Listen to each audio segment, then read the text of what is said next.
नमस्कार, आप देख रहे हैं 100 न्यूज और मैं हूं आपके साथ पूनम जैन। आइए शुरुआत करते हैं आज की मुख्य खबरों के साथ।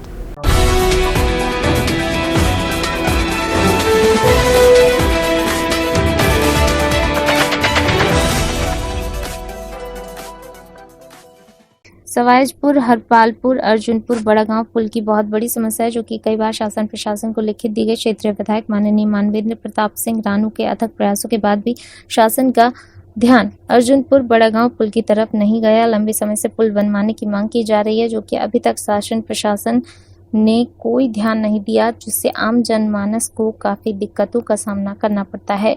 अर्जुनपुर बड़ागांव वाले रोड से सैकड़ों की संख्या में लोग आवाजाही करते हैं, फिर भी पब्लिक की यह विशेष समस्या है।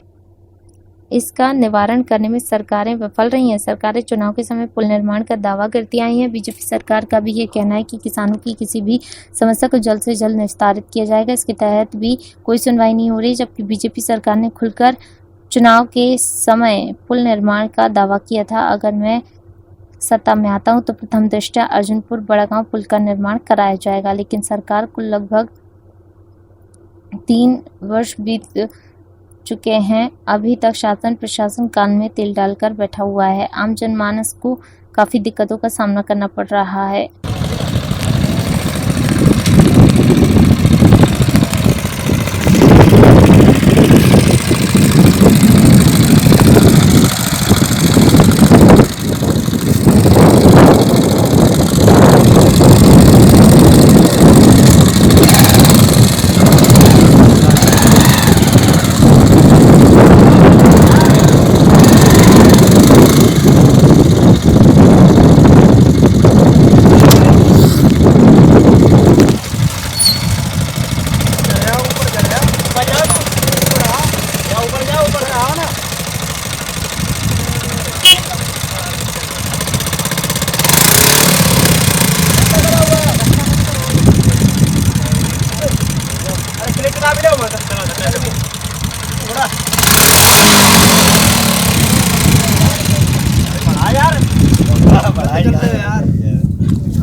आदमी डरा दी जा रहा है क्या तो गाड़ी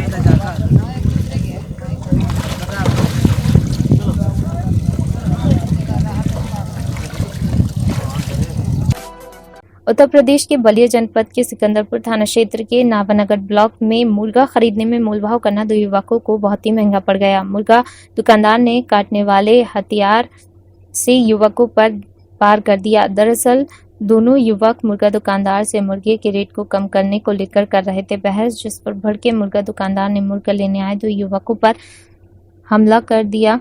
धारदार हथियार से जोरदार वार किया। मुर्गा दुकानदार का धारदार हथियार का वार इतना तेज था कि दोनों युवक गंभीर रूप से घायल हो गए। एक युवक के हाथ में तो दूसरे की पीठ में लगी गंभीर रूप से चोट। स्थानीय लोगों ने पुलिस को सूचना दी। पुलिस ने घायल युवकों को जिला अस्पताल पहुंचाया। जिला अस्पताल में एक की स्थिति नॉर्मल, तो वहीं दूसरे युवक की पीठ पर लगी गंभीर चोट से उस युवक की स्थिति काफी गंभीर है। क्या नाम है आपका? क्या नाम है आपका? सर जितेंद्र पांडे। जितेंद्र जी, हॉस्पिटल में आए, आपको चोट भी लगी है हाथ में, क्या हुआ है मामला? कैसे? हम लोग गए थे चिकन खरीदने, तो बोला कि 220 रुपये किलो है। तो हम लोग बोले कि मार्केट में तो 180 रुपये किलो मिल रहा है, तुम क्यों इतना महंगा दे रहे हो? तो बोल रहा नहीं मिल रहा है। तो हम बोले कि चलो दिलवा देते हैं। तो बोल रहा है कि ठीक है चलो। फिर बहसा बहसी होने लगा, एक फट मार दिया यहाँ पे, तो हम भी एक झपड़ मार दिए, तो अस्तूरा निकाल कर और वो चलाने लगा। कौन है दुकानदार? सर नाम नहीं बता सकते, वो 3 लोग थे। कहाँ के? सर गंदी माला बता रहे हैं। हाँ? गंदी माला पता चला है सर। जंगली माला? गंदी माला। ये कहाँ है ये? सर ये सिकंदरपुर में, नगरा मोड़ सिकंदरपुर जो कस्बा है ना, हाँ। उसी में पड़ता है सर। सिकंदरपुर में? जी सर। तो आप लोग कितने लोग थे? सर हम लोग बस 2 लोग थे।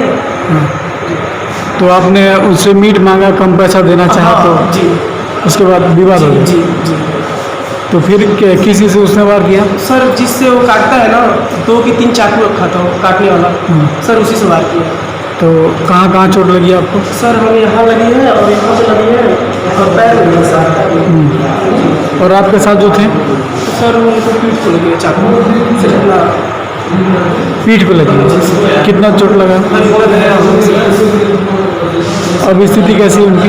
सर थोड़ा तो दर्द कर रहा है, पेट बहुत ज़्यादा दर्द कर रहा है और सांस लेने में बहुत तकलीफ हो रही है और उल्टी कर रहे तो पुलिस से आप अपनी शिकायत दर्ज कराएं? सर अभी तो हमें पता नहीं है, पता चलेगा तो आपको बता देंगे। अपना पूरा परिचय देते हुए मेरा बताएं नाम कि डॉक्टर रितेश कुमार सोनी है। मैं जिला अस्पताल में ईएमओ के पोस्ट पर अपॉइंट हूँ। जी अभी यहाँ पे एक मैटर आया है, मामला है, क्या है सर पूरा मामला? एक्चुअली जो केस है, एक भोला यादव नाम का पेशेंट है, उसको स्टैब इंजरी का केस है। किसी ने चाकू मारा हुआ है, पिछले पीठ के पिछले हिस्से पे उसे चोट लगा है, डीपली चोट है, उसको गंभीर है। जी वो बोल पा रहे हैं? बोल पा रहे हैं। उनको एक्चुअली बहुत पेन है और हिमोप्टाइसिस भी है, खून में उल्टियाँ हो रही है, इसलिए उनको रेफर भी करने का तैयारी पूरा कर लिया जाए। अच्छा, उन्होंने क्या बताया आपसे कि सर कैसे क्या हुआ? उन्होंने तो बस इतना ही बताया, कोई मुस्लिम पार्टी करके है, उसने मारा है और बस यही है। अभी सर स्थिति उनकी? अभी तो स्थिति उनकी गंभीर है, जिसकी वजह से रेफर तैयार है उनका, गाड़ी का वेट किया जा रहा है। ठीक। उनके साथ एक और लोग थे जिनको भी हाथ में कहीं? हाँ, उनके दोस्त हैं शायद, उनके हाथ में माइनर चोट है, बहुत विशेष नहीं है लेकिन ठीक है। बस उनको जिनको चाकू लगी है उनको रेफर किया जा रहा है? हाँ, जो चाकू लगा उनको रेफर किया, उनकी स्थिति गंभीर है।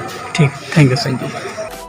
कानपुर कांड के बाद जागी पुलिस बनाई यूपी के 33 टॉप मोस्ट अपराधियों की लिस्ट। यूपी पुलिस की लिस्ट में अतीक अहमद, मुख्तार अंसारी का नाम। मुख्तार अंसारी इस समय पंजाब के रोपड़ जेल में बंद, अतीक अहमद अहमदाबाद की जेल में बंद। उत्तर प्रदेश के कानपुर गोलीकांड के बाद सूबे की पुलिस जाग गई है। योगी आदित्यनाथ की पुलिस ने प्रदेश के 33 टॉप मोस्ट अपराधियों की लिस्ट बनाई है। इनमें मुख्तार अंसारी, अतीक अहमद, ब्रजेश सिंह जैसे अपराधियों के नाम शामिल हैं।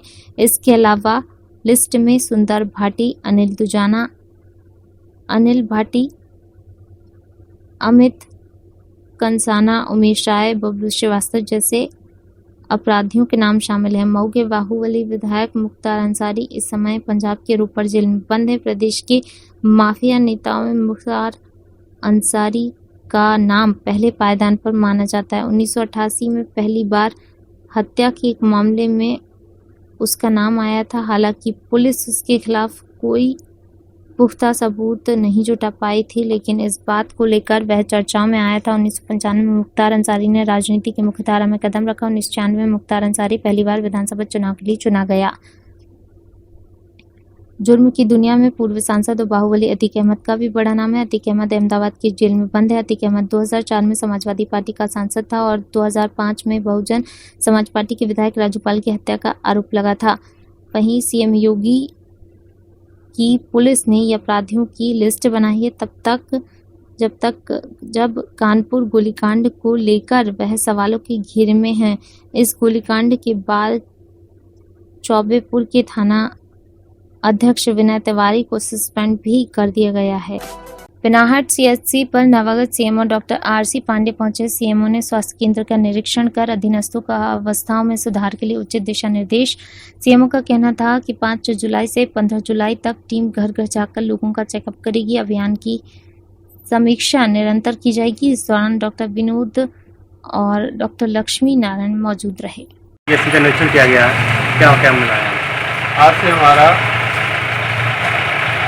जो कार्यक्रम चल रहा है, जिसमें भी संचारी रोग नियंत्रण करना है, इसी के साथ साथ कोविड नियंत्रण के लिए भी और कोविड के मरीजों जिनको जो 3 सिम्टम होते हैं, खासतौर पर खांसी, बुखार और सांस लेने में तकलीफ, हम पूरी अपनी टीम को भेज रहे हैं। पिनाहट में भी 41 टीम बनी है जो गाँव गई है और आज दिन भर में एक टीम 50,000 घरों में जाकर इन 3 सिम्टम वाले मरीजों को भेजेंगे और उनकी लाइन लिस्टिंग करके हमें प्रोवाइड करेंगे, जिसे हम शाम तक अपलोड करेंगे, जो कि स्टेट लेवल पर भी दिखा देंगे। ये अभियान कब से कब तक चलेगा? ये अभियान आज से प्रारंभ हो गया है और ये 15 तारीख तक चलेगा। इसके दौरान हम गंभीर दूसरे रोगियों को भी पहचान कर रहे हैं, जैसे हार्ट के मरीज, डायबिटीज़ के मरीज, ब्लड प्रेशर के, किडनी के और कैंसर के। उनका भी चिन्हांकन करेंगे, क्योंकि वो हमारे कोविड के लिए कोमार्बिड होते हैं, यानी उन्हें रोग होने की संभावना जल्दी पकड़ती है, रोग उन्हें जल्दी पकड़ लेता है और ठीक होने में परेशानी होती है। इसीलिए शासन के द्वारा जो ये निर्देश दिए गए हैं कि हम लोग इन्हें जल्दी से जल्दी चिन्हित करें और जल्दी से जल्दी इनका इलाज करें, ताकि इनके मृतक होने की संभावना बहुत कम हो। निरीक्षण के दौरान और कोई खामियाँ वगैरह मिली यहाँ CSC पर? यहाँ जो लोग अक्सर से उनको देखा गया, क्योंकि आज रविवार का दिन है, उसका वैसे भी नहीं आया था, लेकिन जो लगातार नहीं आ रहे हैं उनका वैक्सीन डोज दिया गया है। ऐसे कितने लोग हैं जो लगातार नहीं आ रहे? कुछ लोगों की ड्यूटी हमने हेडक्वार्टर पर लगाई है कोरोना कंट्रोल में, जो हमारे NSS हॉस्पिटल है वहाँ भी गए हैं, कंट्रोल रूम में भी ड्यूटी लगी है, उनको छोड़ के बाकी स्टाफ यहाँ प्रेजेंट है। थाना सिकंदरा पुलिस को मिली बड़ी सफलता। आगरा पुलिस ने अंतर्राज्य वाहन गैंग चोर का किया खुलासा। वाहन गैंग के 5 सदस्यों को किया थाना सिकंदरा पुलिस ने गिरफ्तार। वाहन चोरों के पास से पुलिस ने 7 मोटरसाइकिल, 1 देसी तमंचा किया बरामद। अन्य जनपदों के वाहन चोर गैंग की जानकारी में जुटी आगरा पुलिस। गिरफ्तार किया, क्या कुछ जानकारी है? देखिए, सिकंदरा पुलिस का आज एक बड़ा अच्छा काम यहाँ पे हुआ है कि 7 वाहन जो चोरी हुए थे अन्य अलग अलग थाना क्षेत्रों से, उसकी बरामदगी भी हुई है और 5 चोर है ना, 5 चोरों को यहाँ पे पकड़ा गया है। इनके ऊपर कई मुकदमे पहले से इस संबंध में पंजीकृत है कई थानों में।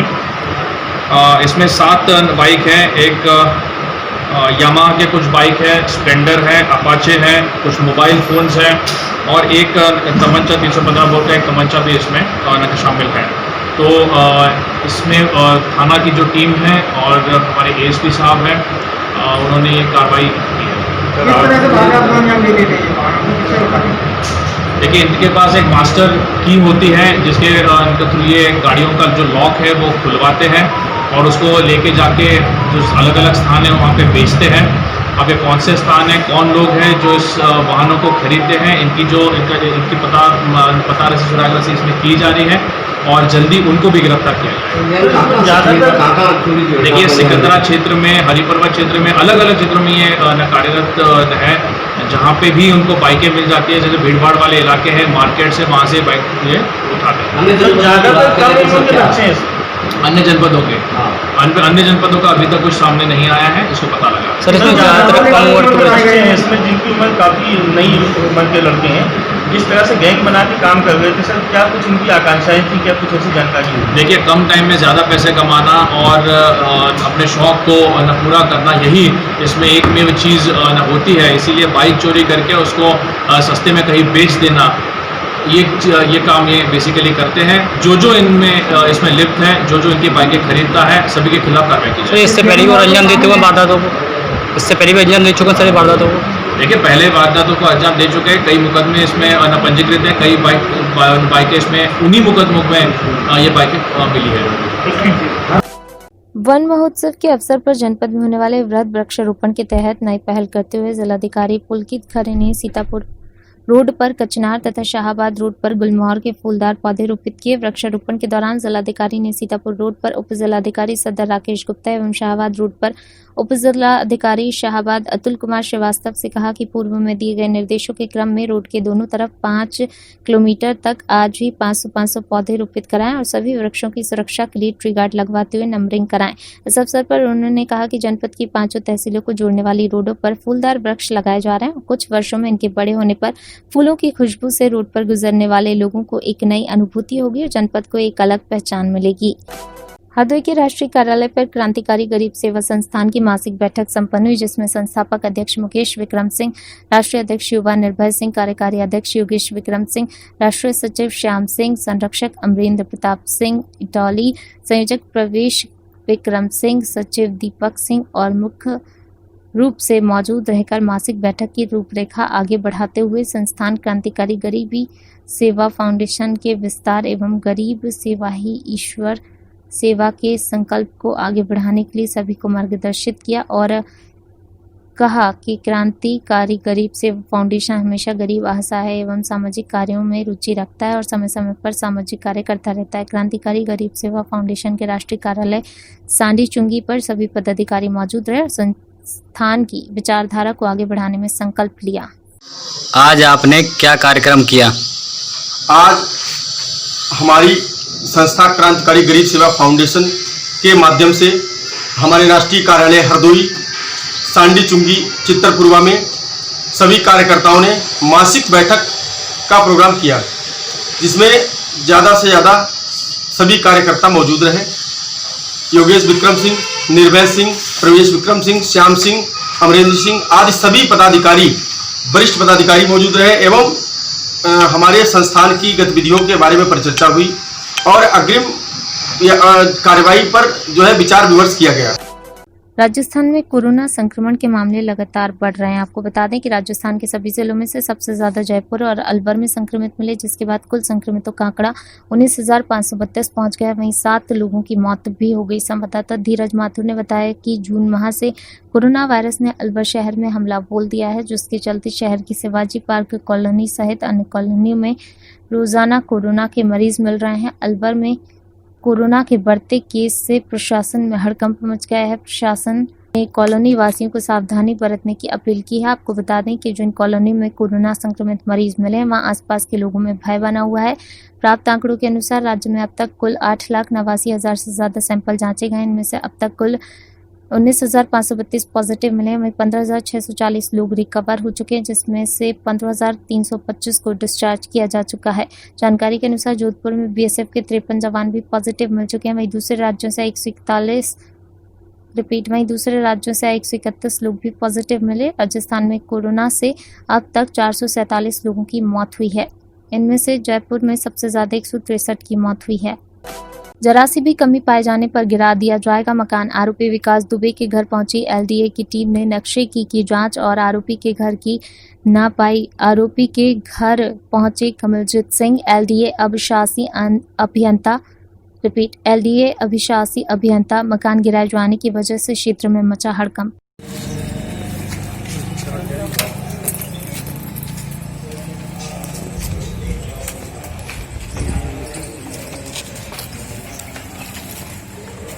हमने बताया था 3 पैकेट ना 360 हम 15 हम तो 35 बताए 4 पैकेट ये था। ये 15 मीटर 5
सीतापुर पुलिस अधीक्षक के चक्कर लगा रहे, कोई सुनवाई नहीं हो रही है। कैसे मिलेगा इंसाफ? राजा रामपुत्र बुद्धा निवासी ग्रामीण रामपुरवा मुजरा इल्सियाग्रंट थाना रामकोट विपक्षी शिवराजपुत्र अग्ने निवासी रामपुरवा प्रार्थी विपक्षी से 2005 से मुकदमा जीता जा रहा है। विपक्षी कब्जा नहीं करने देते हैं, अमादा फंसा देते हैं। प्रार्थी गरीब व्यक्ति है, गांव में अकेला, इस कारण प्रार्थी की भूमि को जबरदस्ती कब्जा करना चाहते हैं। प्रार्थी सभी मुकदमे जीत चुका है, सभी नकली प्रार्थी के पास मौजूद हैं।